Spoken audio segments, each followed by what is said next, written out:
When we do an IVF cycle, we're trying to mimic what's happening in the woman's body. The ovaries here release the oocytes, and then they're fertilized on day 0. And then down the fallopian tubes, they start to clean, start to grow.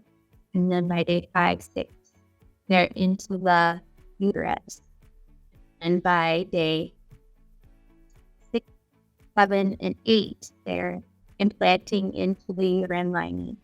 Have to hatch out of the zona pellucida, which is the clear active shell that surrounds each one of the embryos that keep all the cells together until the embryo is ready to move it into the uterine lining. Then once the embryo gets out of that zona pellucida, and then it can start to move its lining.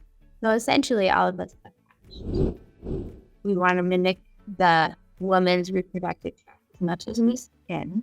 Day 0 is considered the day of retrieval. So that would be like when the woman the release of the eggs right out of her ovary.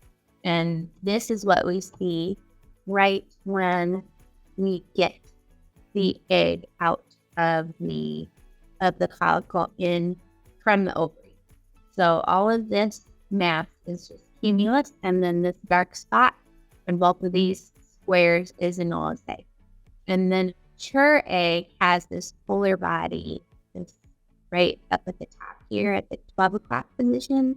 And that egg means that it's ready to be inseminated or ready to be fertilized by sperm. These 2 eggs at the bottom here are immature. This one here is a germinal vesicle, meaning it has a big nuclei, a big spot in it. And then this other one here is an M1, has no polar body, so it's not ready to get in sperm place with it. It just won't do anything if the sperm enters into it. It's not ready to. There are a couple methods of inseminating the eggs. We do regular insemination where we add 100,000 ml sperm to the dish and let them do their own thing. So then the sperm just can get inside those cumulus masses and make their way to the egg. And hopefully one of them will get in and cause the acrosome to get through the zona and cause the reaction and harden the zona, and no other sperm will get in. And then the other way that we do the insemination is ICSI, which stands for intracytoplasmic sperm injection. And that is where we take one sperm and directly inject it into each mature egg. As I said before, an immature egg just isn't ready to accept the sperm. If you ICSI an immature egg, it's not going to do anything. It's just not effective. And this is a little video I have of ICSI. This big holding pipette is on the side where it holds the egg in place. This little dot here is where the sperm is moving really close. Get it as close as you can to that tip. Then you force it in, suck back the sperm in the ooplasm. So you see the rush of the ooplasm. So then you know you pierce the ooplasm. As you can see, it kind of rushed in. And then you force the ooplasm and the sperm into the egg, and then it's done. One of the main reasons we do ICSI is due to male factor, meaning that the sperm count, so there's not many sperm to work with, or they have poor motility, meaning that they start with a motility less than 40%, or poor morphology, less than 5%. Morphology, 5% normal. Frozen and thawed sperm, once we get a frozen sample, then we have to thaw it. We have to do ICSI on those samples. We won't end up with enough motile sperm with the thawed sample in order to do regular insemination.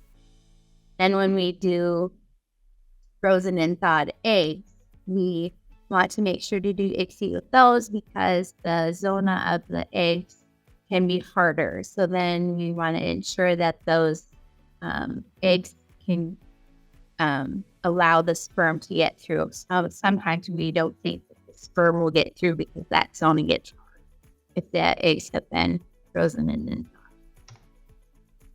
So after 18 hours after the inseminating, and this particular one is after doing ICSI, then we look for the signs of fertilization.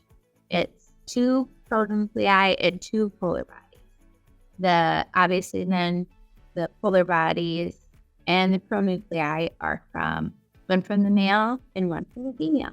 The pronuclei is the chromosome packages. So you can see in this picture of the egg that there's 2 nice looking pronuclei right in the middle of it. This one on the bottom is an abnormal one. Either the egg kicked out an extra set of chromosomes or maybe 2 sperm right in there, but you really don't know. More than likely. Again, this is our slide that shows the embryo culture. Day 0 was that egg retrieval. Day 1 is our fertilization check to see how many have that fertilized correctly. Day 2 is when we see anywhere from 2 to 4 cells. Day 3, we want to see those nice 8 cells. And 8 cell on day 3 is what we would give an A. So this one is for day 3 transfer. This is a perfect looking 8 cell. All the cells are nice and symmetrical. But on day 4, we expect the embryos to be at the morula stage of development.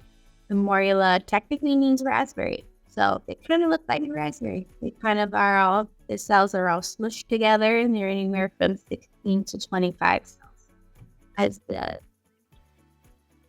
And then on day 5 and day 6, we want to see those blastocysts.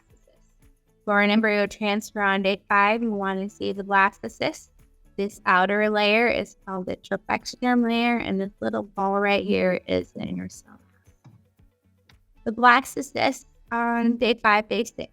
About 50% of embryos reach that blastocyst stage when we go through the IVF process. The outer layer, called that trophectoderm layer, is cobblestone group of cells that will develop into the placenta, where that inner cell mass, this ball right here, will develop into the fetus, the embryonic tissue. You want a nice cobblestone layer of cells, and then you want a nice tight ball of cells from the inner cell mass. So this one we would grade a 4AA. The stage of the blastocyst is what we give the 1 through 6. A 1 and a 2 is graded as called an early blastocyst. A 3 would be called a blastocyst. 4, as this one in the picture is called an expanded blastocyst because that zona, that outer protective shell, is starting to thin. A 5 would be one that is starting to hatch out of the zona, and a 6 is one that is completely hatched out of the zona. And then we grade the inner cell mass and the trophectoderm layer A, B, and C. A obviously is good, B being fair, and C is being fair. There's some pictures that I have of good and poor embryos, and then more average looking embryos. The good embryos, you can see, have those nice cobblestone, lots of trophectoderm layers, cells around them for the trophectoderm, and their inner cell mass is a nice big ball of cells. The average looking embryos, they kind of have some thinner trophectoderm layers, and the inner cell mass is kind of visible in most spots. This one might be 20. And then the poor embryos, the trophectoderm layers all thin. And then the inner cell mass is kind of sparse. This one right here is all thin, and then these are just a couple inner cell mass cells. Not very good. You do not freeze poor embryos or biopsy those. It's just not worth the patient's time and energy. Those embryos that we knew wouldn't survive the freezing or the thaw process. So thank you for your time.